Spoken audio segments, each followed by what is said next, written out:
Assalamualaikum warahmatullahi wabarakatuh. Perkenalkan, nama saya Sukma Agusti Rahmawati, nomor absen 28 dari kelas 12 IPS 1.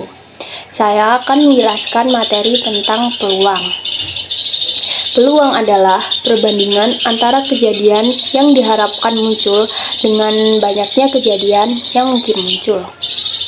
Konsep dasar peluang merupakan penjabaran lebih rinci tentang besaran-besaran apa yang harus kamu kuasai. Konsep ini diperoleh melalui percobaan. Yang pertama, setiap jenis percobaan mempunyai kemungkinan hasil atau peristiwa atau kejadian yang akan terjadi.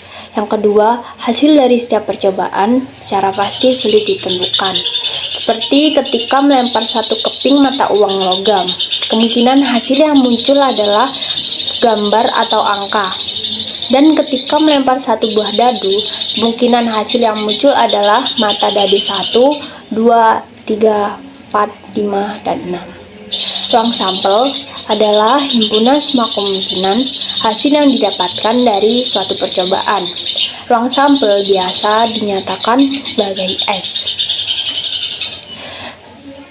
Titik sampel adalah bagian dari ruang sampel.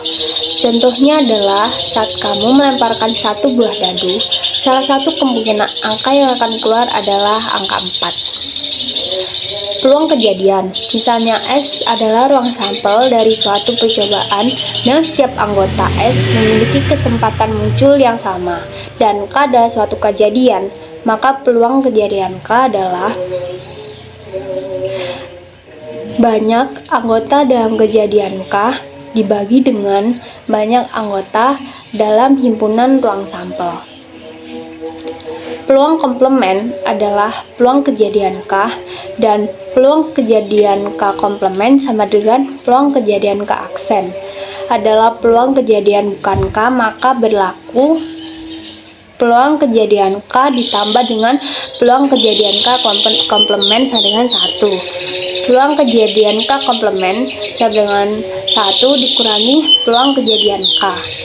Frekuensi harapan adalah banyaknya kejadian yang diharapkan dapat terjadi pada suatu percobaan. Jika suatu percobaan dilakukan sebanyak N kali dan nilai kemungkinan terjadi kejadian K setiap percobaan adalah PK, maka frekuensi harapan kejadian K adalah N dikali dengan PK. Peluang empirik adalah peluang suatu kejadian yang diperoleh dari hasil observasi atau kejadian nyata. Secara matematis, peluang empirik dirumuskan sebagai berikut, yaitu frekuensi terjadinya kejadian A dikurangi dengan total frekuensi. Aturan penjumlahan peluang. Kejadian tidak saling lepas. Contohnya saat pemilihan ketua OSIS. Saat memilih ketua OSIS, kamu ingin tahu apakah calon ketua OSISmu ganteng dan pintar, atau pintar saja tapi tidak ganteng, atau ganteng saja tetapi tidak pintar. Kejadian ini disebut kejadian tidak saling lepas. Aturan penulisan kejadian tidak saling lepas adalah sebagai berikut. Rumus untuk kejadian A dan B tidak saling lepas. Kejadian saling lepas, contohnya adalah kamu ingin tahu apakah calon ketua OSISnya laki-laki atau perempuan. Artinya, tidak mungkin seseorang bersamaan antara laki-laki atau perempuan. Dengan demikian, kejadian tersebut dinamakan kejadian saling lepas. Rumus untuk kejadian A dan B saling lepas adalah sebagai berikut. Aturan perkalian peluang. Kejadian tidak saling lepas. Misalnya kamu memiliki 3 lusin buku dengan rincian 1 lusin buku sains, 1 lusin buku fiksi, dan 1 lusin buku novel. Saat kamu mengambil sebuah buku tanpa pengembalian, tentunya akan berpengaruh pada jumlah keseluruhannya kan?